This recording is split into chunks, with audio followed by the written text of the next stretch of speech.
লক্ষ্মীপুরে যারা অচলে কথা বলবে তাদেরকে অচল করে দেওয়া হবে।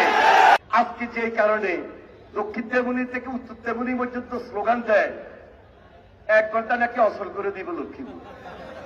এই সাহস পাইতো, এই সাহস পাইতো, আজকে এই সাহস দেখাইতেছে।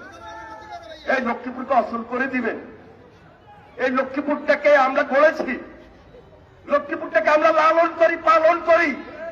লক্ষ্মীপুরের জন্য আমার আন্তরিকতা আছে, লক্ষ্মীপুরের জন্য আমার দরদ আছে, আর তারা অচল করে দিবে। অচল হতে তো হবে না।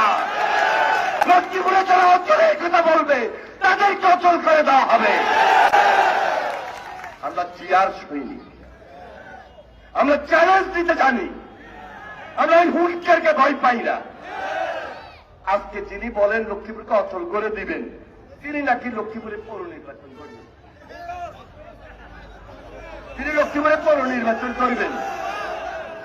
এই জন্য